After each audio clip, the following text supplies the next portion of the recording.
there's a kind of loneliness that has nothing to do with being alone.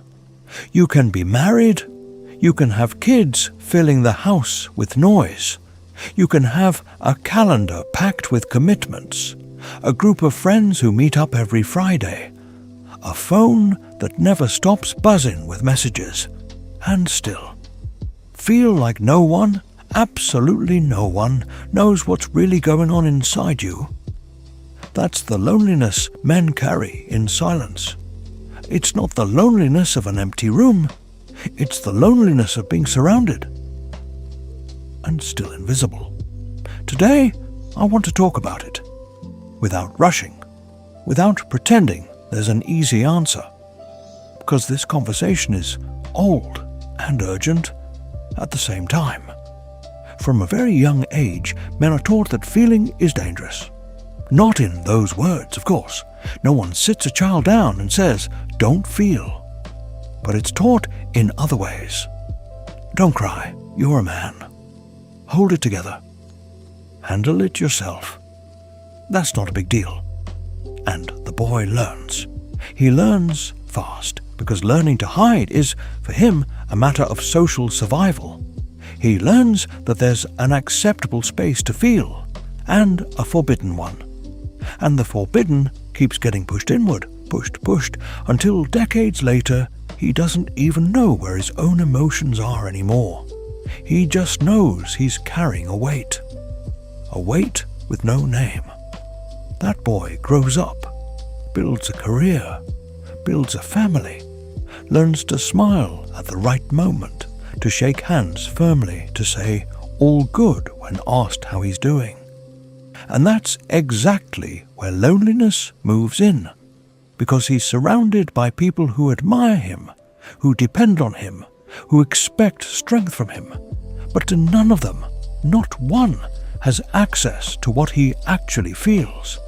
He became a guardian of his own pain, and like every faithful guardian, he learned never to leave his post, not even in front of the people he loves. Over the years, I've met many men like this. Let me tell you about one of them.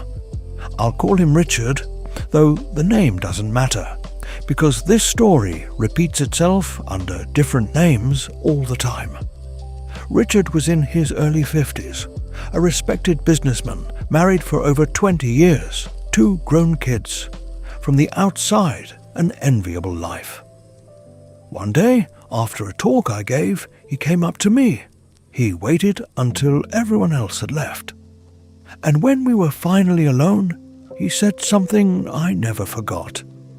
I can't remember the last time someone asked me how I was doing, and actually waited for the answer. He wasn't complaining about his wife, or his kids, or his friends. He understood no one was to blame, because for 30 years he himself had taught everyone around him not to ask too much. He always answered, "I'm fine," with such conviction that people stopped doubting it. He had built his own prison, alone, brick by brick, smile by smile. And the hardest thing to hear was this. He said he felt lonelier inside his own marriage than he ever had single. Not because his wife was absent, but because he had never opened the door. This happens because loneliness isn't about how many people are around you. It's about how many of those people actually have access to you. And a man trained his whole life to seem unshakable keeps closing doors without realizing it, one by one, until he himself forgets where the keys are. The problem isn't feeling. Feeling is human, inevitable, proof that there's still life in there. The problem is the belief that showing it is weakness. That belief separates a man from everything, from his wife, his kids, his friends, and most of all, from himself. Because a person who doesn't let himself feel in front of others eventually stops feeling in front of himself too. And that's when loneliness stops being social. It becomes existential. I ask you now, calmly, When was the last time you told the truth about how you're doing? Not the short version, not the "I'm fine, just busy." The whole truth. The exhaustion you carry. The fear no one sees. The doubt that visits you at 3 in the morning. Maybe you don't even remember. And there's nothing wrong with that. This isn't an accusation, it's just an invitation to look. There's a difference between strength and armor.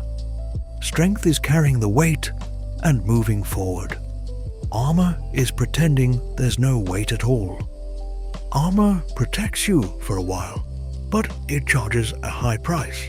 It pushes away exactly the people who could help carry the load. Before we go on, I want to propose a commitment.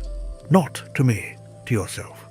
If this conversation touched something real, write it now in the comments. I'm not alone in this anymore. You don't need to explain. You don't need to tell the whole story. Just writing it is already an act of courage. It's saying publicly that you're choosing to stop carrying this by yourself. And who knows, the person who reads your comment might need to hear the same thing. You don't need to break down in public to be strong. You don't need to tell everyone everything.